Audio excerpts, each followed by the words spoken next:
As much as I love the PS Vita, there are some things I really can't stand about it. Now, before you get out your pitchforks and start unsubscribing, just know that this video isn't meant to be taken seriously. Most of the reasons I listed are just minor nitpicks and things I like complaining about.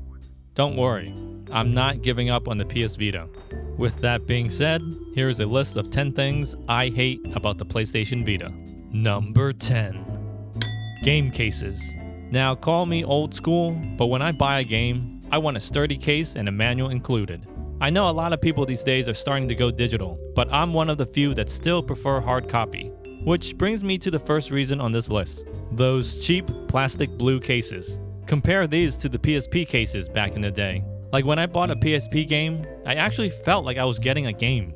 Now I feel like I'm buying a paper sleeve with a little chip inside. There's no manual anymore, so I'm lucky if I even get a single slip of paper. Some games come with just a case and a download code. You know, at that point, why even bother releasing a case at all? 10 years ago, I felt like I was getting my money's worth. When I bought a game, it felt like a game.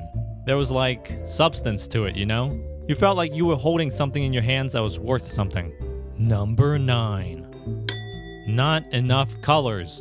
At the time, I felt like Nintendo was coming out with a new 3DS design every other hour. Sony, on the other hand, stuck to its basic black. There was a white model, but that was only available in the Assassin's Creed Liberation bundle. You couldn't buy it separately, or at least not that I can remember. There was a glimmer of hope when Sony announced a few more colors, but then I realized those were Japan only. Now, I'm not saying I was going to run out and buy another Vita just because it was available in another color, but for people on the fence and late adopters, I really think it would have helped in making the Vita a little more attractive. The closest we got was an aqua blue, which was introduced when Sony announced the PS Vita Slim. You guys remember that one, right? Number 8. Holding down the power button. You guys are going to think I'm crazy, but I really hate having to hold down the power button to turn on the Vita. You have to hold it down for like X amount of seconds before you can release it. Sometimes I'll hold it down, but it'll be a few seconds off and realize I'll have to do it all over again. Why couldn't it just be a single button press like it is on the 3DS or Switch? It's a stupid reason, but I just get so impatient sometimes. Number 7. No advertisements. Out of all the years I've had the system, I don't think I can ever recall a time where I saw an ad or commercial for the PlayStation Vita. Oh wait, wasn't there like a 20th anniversary sale a while ago? Other than at like a Sony event or E3, I don't think the PS Vita was ever mentioned anywhere else. Honestly, I think the people who bought the Vita did a better job at promoting the product than Sony did. Even years later, longtime fans are still talking about the Vita. Just do a quick search on YouTube and you'll find plenty of channels covering PS Vita content.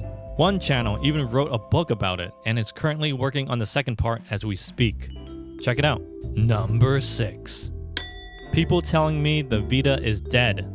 Now, this one isn't really a fault of the handheld, but it's one of the reasons that makes supporting the Vita so difficult. I'm always getting people telling me it's a dead console. It's too expensive, that it has no games, and it's not catered to any specific gamer. I'm like, dude, I know, I get it. You don't believe there's a market for a dedicated portable gaming console in this day and age. Okay, I get it. This coming from people who don't even have a goddamn Vita.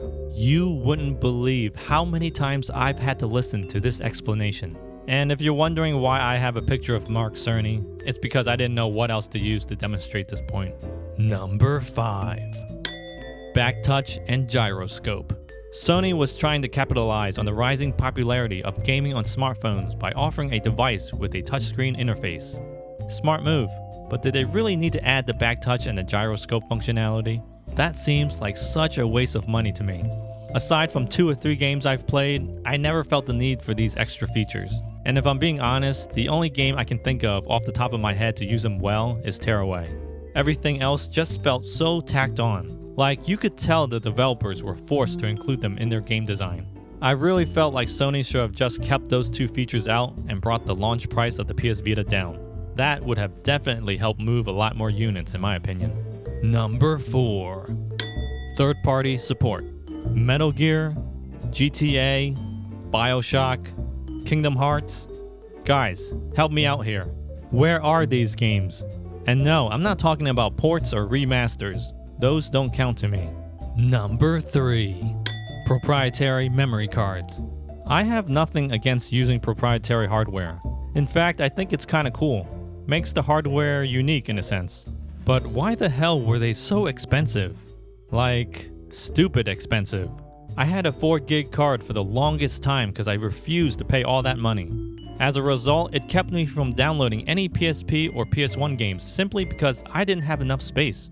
Memory cards have finally reached an affordable price, so this really shouldn't be a problem anymore.